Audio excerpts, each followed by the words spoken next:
Рахмет, аянда сабағыңды жақсы оқы. Рахмет, мұхаммед үшін сізге жинап. Рахмет, аша күнде жақырағын. Рахмет, Нұрдәулет бақытты бол. Рахмет, ұлан ақылдаған жұмысқа күнде жұмысқа жүреді. Рахмет, Бақдәулет сені мейірімді, ақылды, тәртіпті және ата-ананың жанында күліп ойнап ұқыпты бала бола бер. Рахмет, Әлбек асқаның ашық болсын. Рахмет, іңкәр бақытты бол.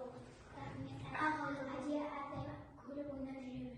Рахмет, Аяры сен анаңның ақылды қызы бол. Рахмет, Севара сен ақылды қызы бол. Күн жанат жүрді. Рахмет, Мұниса күнің ашық болсын. Рахмет, апай айдай сұлу болсын. Өте тамаша, жарайды, отырамын. Кім айтады, үйге тапсырма не берген? Айта ғой, Ажа, үйге тапсырма. Үйге 10-шы есепті бердім. 10-шы есеп. Қалай орындауға беріп отырамын? Кім айтады? Айта ғой. Сіз үйге 10-шы есепте әртүрлі сандармен сандарды құрап шығаруға Таңдап алуға әр тәсілмен беріңіз. Иә. Үйге тапсырма орындадық па? Иә. Ашып қоямыз ба? Неше сан дейді ол жерде? Кім айтады? Неше сан дейді? 4. Хабиб айта ғой. 4 сан. 4 сан. Қандай? Апай, 8, иә? Неше сан шықты құраған кезде? Кім айтады? Неше сан шықты балдар? Санды құрады, иә? Үйге тапсырма орындадық па? Неше сан шықты? 12 сан. Тағы күтті. 12 сан. Мен тексеріп алайықшы. 12 сан шықты ма? Тексереміз.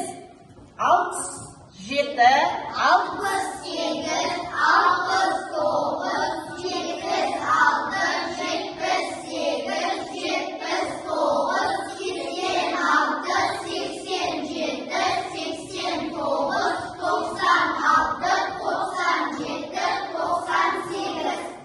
барлық осындай ма? Қазір жанында отырған өздерінің көршілерін тексеріп, бағалаймыз балдар. Бағалаймыз. Көріңдер, біріңдікіні бірің. Тексереміз. Тура солай орындап па?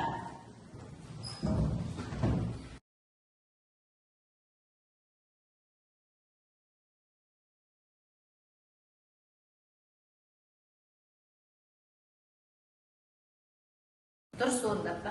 Яғни 12 сан құрастырған болса, балдар, 12 сан осы санды пайдалана отырып, 12 санды құрастырған болса, 1 балл.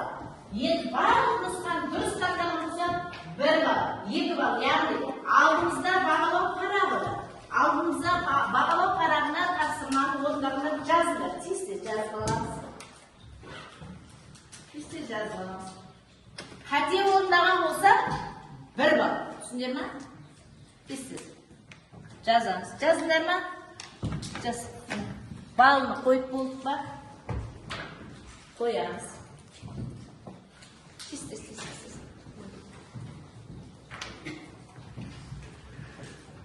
Жас болса қаламса қоямыз. Балдар, біз қандай тақырыппен танысқан едік? Кім айтады? Қандай тақырыппен танысқан? Таңдап алу тәсілімен танысқан. Оның өтетін тақырыбымыз, сол таңдап алу сабағын неғамыз өзіміз тексереміз екен. Таңдап алу тәсілі қараймыз мақсатына. Таңдап алу әдісімен комбинаторлық есептер не істейміз екен? Шығарамыз екен. Есептерді шығаруда жұмысқа жіберілген уақыт, атқарылған жұмыс, өнімділік, егіннің түсімділігі, ауданы мен массасын, жылдамдықты, арақашықтықты, уақыт шамалары арасында тәуелділігін пайдалана отырып есеп шығарамыз екен. Қазір бірінші тапсырма қалды. Мына жерде сан бар. Оқыңызшы. 5, 3, 1, 7. Енді жеке жұмыс жасаймыз. Осы жерде санды таңдап алу арқылы. Мына жерде санды не істейміз? 5, 3, 1, 7 цифрларын таңдап алып, 2 таңдалы санды құрастырып шығамыз. Неше таңдалы? 2 таңдалы. Кеттік. Жеке жұмыс, жеке орындаймыз. Одан кейін бірімізді тексереміз.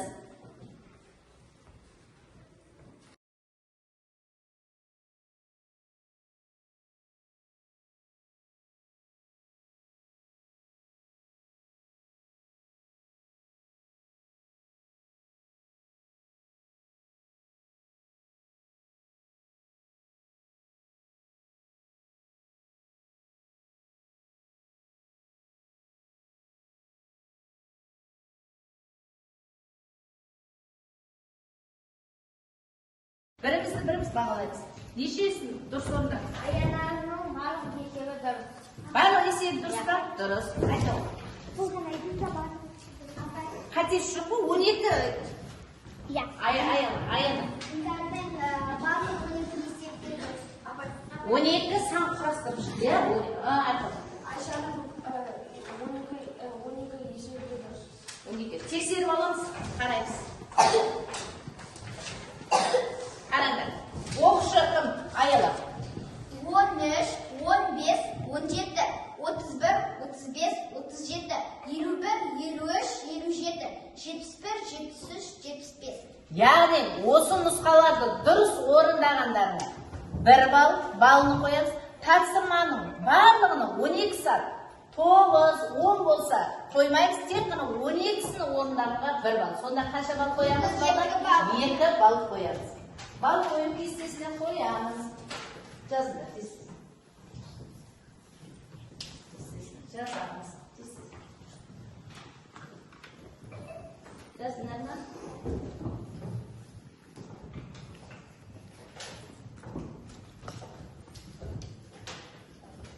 Жазып болдық па? Бірінші тапсырманы жақсы орындады. Тамаша, керемет. Енді екінші тапсырма. Жұбымызбен орындаймыз, балдар. Жұбымызбен. Есепті формуланы қолдана отырып шығарамыз. Ауданы 5 гектар. Алқап бар екен. Ауданы қанша гектар? 5 гектар. Жиналған қызанақтың түсімділігі 140 центнер гектарға тең екен. Ал енді ауданы 7 гектар алқаптан 120 центнер болады. Екі алқаптан барлығы неше центнер қызанақ алуға болады. Кім айтады? Қараңдар. 5 гектардан қанша болады екен? 140 центнер гектар алуға болады. 5 центнер. 5 гектар. Енді екінші 7 гектардан 120 центнер алуға. Енді екі алқаптан неше центнер алуға болады дейді? Барлығы. Неше? Жұбымызбен орындаймыз. Тез-тез. Жұбымызбен орындаймыз. Түсіндер ма? Түсінбедіңдер ма? Түсіндер, иә? Тез-тез. Абай.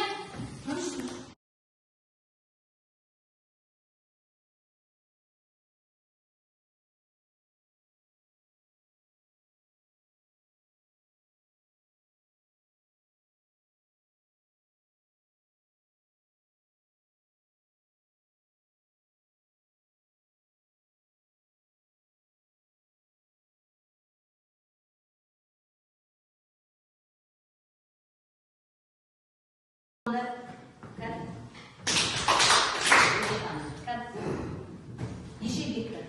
Неше өнім алады? Бірінші, не істеді бірінші? 140 центнерді 5 қағып Гектарға, га деп айтпаймыз, гектарға. көбейттім және оған 120 центнер 7 гектарды көбейтіп барлығын бір-біріне жауаптарын қостым. Сонда жауап барлығы 540 центнер. Өте тамаша. Өте тамаша. Тағы да кім болды? Адия, оқу. Мен 140-ты 5-ке көбейттім, одан 7 шықты, 120-ға 7-ні көбейттім, 840, одан шыққандардың барлығын қосып 1540 шықты. Неше қызанақ жиналып сонда? 1540. Центнер қызанақ жиналып, иә? Қаржа. Шығарған есептерін білдіңдерші. Бірін тексеріп жүріңдерші, тексеріп шығарған есептерін. Дұрыс орындап па, дұрыс орындап па? Ауысыңдар. Дұрыс орындап па, дұрыс орындамап па? Бағалаймыз.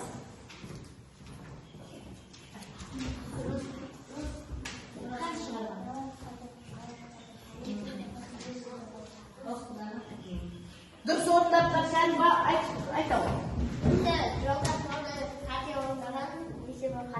Есеп қай жерде қате кеткен? Ол 140-ға 5 гектарды көбейтіп, жауабы 8 шыққан 120 гектар, 120 центнерге тағы да 5 гектар көбейтіп, ал шыққан жауап 600-ге 800-ге 600 қосты. Яғни қате орындаған. Ол жерде не істеу керек? 120-ға 5 гектарды көбейтіп орнын ауыстырып тастаған. Қате орында. Дұрыс. Айта бер. Аяғымен сигараның шығарғаны дұрыс. Есебі дұрыс па? Айта бер. Олардың шығарғаны Дұрыс па? Айта бер. Мұхаммадидің шығарғаны дұрыс болып шықты. Айша айта бер. Айшанікі де дұрыс болды. Өте тамаша. Жарайды. Есепті дұрыс орындағаныңыз. Есепті дұрыс орындағаныңыз 1 балл. Жаңа түсіндірілік формуласын пайдаланамыз деді, иә? Түсіндірілік формуласын кім тақтаға жазып береді? Жаз. Түсіндірілік формуласын жазамыз.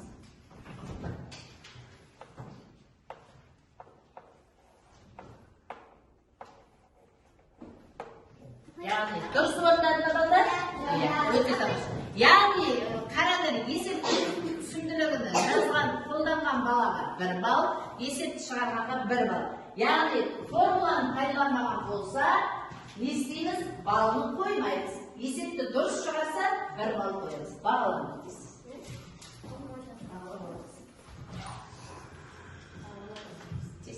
Болыңдар ма бағалар? Ал енді серіктің сайтында қараймыз жасырақ. Біз көбейту бөлуді білеміз, иә? Білесіңдер ма? Енді бірімізге біріміз доп лақтыру арқылы бірімізден біріміз көбейту кестесін сұраймыз. 9-7-8. 8-8, 64, 7-7.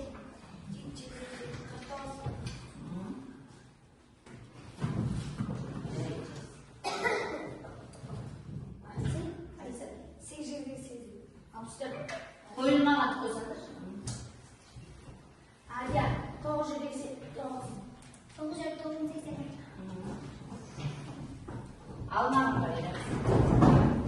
Тыныш. Айта ма? 9-7-7. Араласқан қойды балдар, араласқан.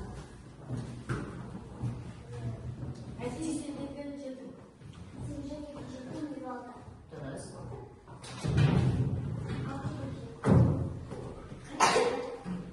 Өте тамаша беріп.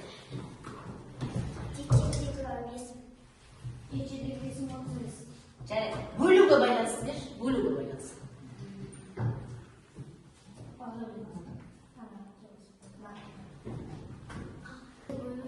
Жетпіс екі, 8-ді болса қаша? 8-8-ге бөлсең 9. Бертісі. Мен тұртты 7-ге 17.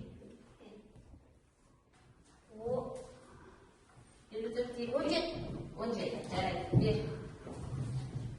28-ді 7-ге. 63-ді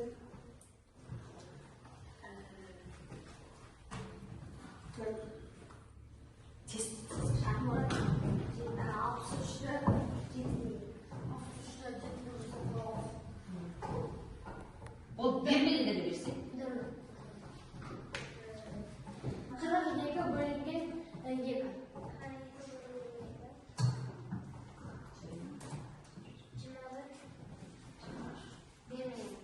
Ол тікелі әкелі. Өте жақсы. Енді барлығын қазір топпен жұмыс жасаймыз. Топқа біргеміз балдар. Топқа біргеміз. Біргеміз. Біргеміз. Мына қараңдар маған. Менің қолымда не тұр балдар? Осы текшенің қиындысын мен сендердің алдарына қойдым. Сол текшені құрастырамыз. Мына үшіншісі қараңдар, мына текше берілген. Текшеге біз бірінші текшеге не істейміз? Текшені құрастырамыз. Текшені құрастырғанда мына жерде не тұр? Бірінші анарды жабыстырасыздар. Оның төбесіне не жабыстырамыз екен? Алмұрт. Мандарин, одан алма, өрік, қамқора, иә? Енді қараңдар, осын жапсырамыз. Анардың оң жағында не жайласқан? Соң жағында не, төбесінде не? Соны табамыз. Бірінші құрастырамыз, балдар. Құрастырамыз.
Ал бірінші анардың жақсырамыз. Анардың оң жағында қай жеріміз, сол жағында қай жеріміз, төбесінде қай жеріміз. Қане кім айтады? Шыға ғой. Тыныш. Жоқ. Мына анар, иә? Мынау анар. Айтады. Анар. Тыныш. Оң жағына бұрған кезде алма шығады, ал сол жағына бұрған кезде өрік шығады. Анардың төбесіне бұрған кезде алма шығады. Дұрыс айттың ба балдар? Дұрыс айттың ба? Мына қараңдар. Мынау енді қараңдар. Мынау анар екен. Анардың басы неге ұқсайды балдар? Тәжге ұқсайды, иә? Неге ұқсайды екен? Тәжді кімдер киеді? Патшалар киеді, иә? Кімдер киеді? Патшалар киеді. Енді осы анардың басыны, тәжіні оңға бұрған кезде не шығады, соңға бұрған кезде не шығады? Мына басыны бұрамыз біз. Бұрдық. Не шықты? Алма. Енді соңға қарасақ не шығады? Төбесіне қарасақ. Астына апельсин. Тақым. Айта ғой, Мұниса. Дұрыс құрастырдың ба? Дұрыс құрастырған дұрыс. Айта ғой. Анардың үстінде алма, Оң жағында, сол жағында. оң жағында алма, сол жағында құлпынай, анардың астында мандарин, оның жанында өрік. Өрік. Кім?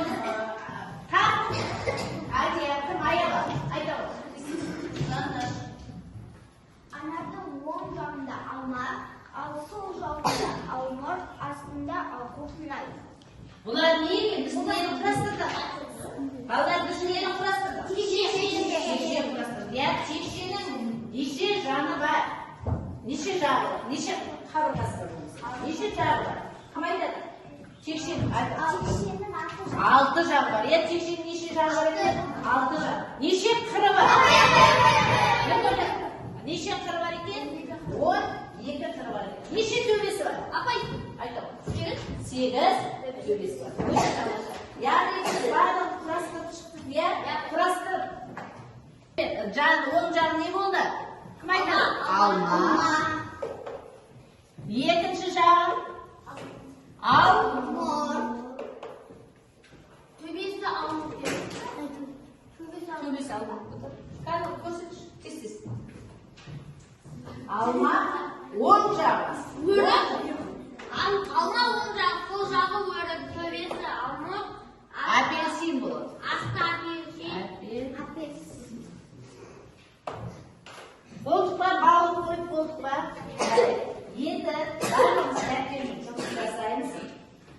4-ші есепті оқып қарады. Бірінші желаяқ спортшының жылдамдығы 4 метр секунд екен, ал екіншісінің жылдамдығы 2 метр секунд екен. Неше уақыттан кейін желаяқ спортшылардың ара қашықтығы 80 метр болады деп теңдеу құрамыз екен. Тез-тез теңдеу құрайықшы. Тез-тез. Біріншісінікі неше екен? 4. Мынау біріншісінің жылдамдығына, мынау екіншісі. Енді не істейміз біз? Азайтып, оны 2 сағат көбейтеміз, иә? Тең 80 болады. Ал енді осы теңдеу шығарайықшы. Шығарды осы теңдеу. Шығарады осы теңдеу. Жауабын айтыңдаршы. 40. Қанша екен? 40.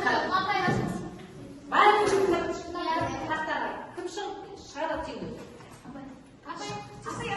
Тыныш. Теңдеу шығар.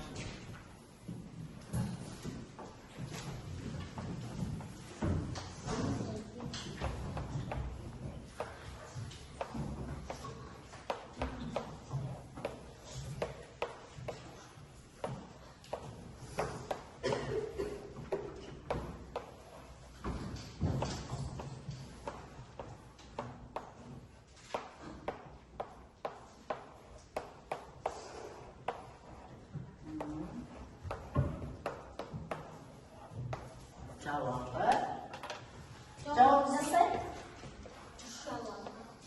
Қанша секундтан кейін кездеседі? Жауабы? Жоқ, жауабы. 40. Жауабы 40 секундтан кейін кездеседі.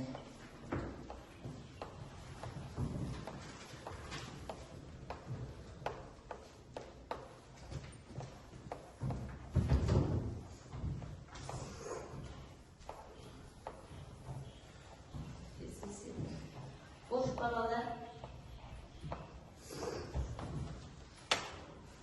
Öte tamamlaşı. Jarek jaz balalar. Jaz bollar. Endi uyga topshirma belgilab olamiz. 5-esepni chiqarib kelamiz. Жылдамдыққа байланысты есепті шығарып келеміз. Енді біз жаңа алған балымыз бар ғой. Сол балды мына жерде бағалаймыз. Әрқайсымыз өзіміз неше бал аламыз? 5 аламыз. 4-3 тапсырмаға бәріміз бір орында бір. Түсіне ма? Тесіп, алдыларды өздерің алған балды алып шығып, не қыламыз? Қоямыз. Тесіп. Әрқайсымыз өзіміз.